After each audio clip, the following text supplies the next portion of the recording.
ఓం సదాశివసమారంభాం వ్యాసశంకరమధ్యమాం అస్మదాచార్యపర్యంతాం వందే గురుపరంపరాం. జ్యోతిష్ శాస్త్రాన్ని భావితరాల వారికి ప్రసాదించిన ఋషుల యొక్క పాదపద్మాలకి నమస్కారం చేసుకుంటూ, అలాగే నాకు ఈ జ్యోతిష విద్యను నేర్పిన గురువర్యులు జ్యోతిష బ్రహ్మ కీర్తిశేషులు శ్రీ ఈరంకి సూర్యనారాయణమూర్తి గారు, సూర్యశ్రీ దైవజ్ఞ గారి యొక్క పాదపద్మాలకి నమస్కారం చేసుకుంటూ, ఓం శ్రీ మహాగణాధిపతి నమః, శ్రీ గురుభ్యో నమః, హరి ఓం. వీక్షకులందరికీ నమస్కారం. మకర రాశి వారికి మధ్యస్థమైనటువంటి వాతావరణమే ఉన్నది. ప్రత్యేకించి ఈ రాశి వారంలో కేవలం శని చంద్రుల యొక్క అనుకూలత మాత్రమే ఈ వారంలో కనబడుతూ ఉన్నది. ప్రత్యేకించి ఈ పంచగ్రహ కూటమి జన్మ రాశి యందు ఏర్పడ్డటువంటి రవి, కుజ, బుధ, శుక్ర, చంద్రగ్రహాల యొక్క యుతిలో కూడా శుక్రచంద్రులు అనుకూలంగానే ఉన్నారు, శని యోగిస్తూ ఉన్నాడు. అందువల్ల 3 గ్రహాలు మాత్రమే ప్రతికూలంగా ఉన్నాయి. ప్రత్యేకించి ఈ గ్రహస్థితి వల్ల శారీరక శ్రమ అధికమవుతుంది. అంటే శరీరం ఏదైనా ఒక రుగ్మతకి లోనయ్యేటువంటి పరిస్థితులు, అంటే ఏదైనా అనారోగ్య సమస్య, లేదా ఏదైనా దెబ్బలు తగలడమో, లేదా మరి ఇతరత్ర శరీరం అలసిపోయేటువంటి పరిస్థితులు ఎక్కువగా ఉండడమో, ఇటువంటి వాటికి అవకాశం ఉంటుంది. దేహార్తి చిత్త సంతాప కాలాతిక్రమ భోజనం, అంటే శరీరం సరైనటువంటి సమయానికి తిండి లేకపోవడం వలన, నిద్ర లేకపోవడం వలన ఎక్కువ అలసటకు లోనవుతూ ఉంటుంది.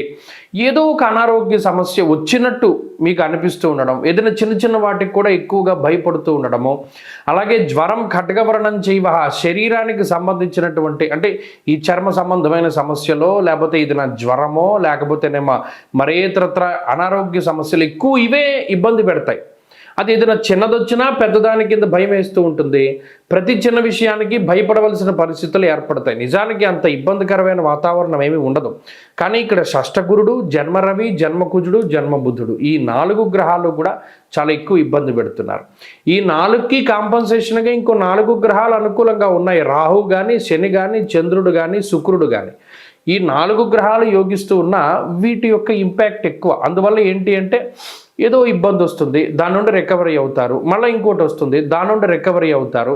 ఈ రకంగా వెళుతూ ఉంటుంది. ఎప్పుడూ ఒకే రకంగా పాజిటివ్గా ఉండదు, ఎప్పుడూ ఒకే రకంగా నెగిటివ్గా కూడా ఉండదు ఈ గ్రహస్థితి వల్ల. ఇది ప్రధానంగా మకర రాశి వారు గుర్తుపెట్టుకోవాలి. అమ్మో ఇవాళ జ్వరం వచ్చింది కదా అంటే సాయంత్రానికి తగ్గిపోతుంది. అబ్బా పలానా దెబ్బ తగిలింది కదా, సాయంత్రానికి తగ్గిపోతుంది. ఇదే మాదిరిగా ముందుకు సాగుతుంది ఈ వారంలో. ఉద్యోగపరంగా సమస్య వచ్చింది, రేపు పోతుంది. వ్యాపార పరంగా ఇబ్బంది వచ్చింది, ఓ 2 రోజులు తగ్గుతుంది. ఇదే మాదిరిగా గ్రహస్థితి ఎఫెక్ట్ చూపిస్తూ ఉంటుంది.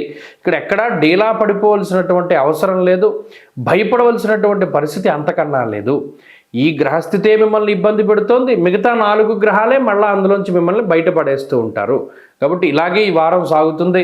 దీని నుండి కొంత బయటపడడానికి ఎక్కువగా మీరు చేయవలసినటువంటిది దత్తాత్రేయ స్వామి వారి యొక్క ఆరాధన, సిద్ధమంగళ స్తోత్రము, ఘోరకా స్తోత్రము, ఇటువంటి పారాయణ చేస్తూ ఉండడం ద్వారా కూడా మంచి ఫలితాలు సంప్రాప్తమవుతాయి. ఈ వారంలో కలిసి వచ్చేటువంటి రోజు శుక్రవారంగా చెప్పవచ్చును. అదృష్ట సంఖ్య 1, అదృష్ట వర్ణము తెలుపు. తదుపరి కుంభరాశి.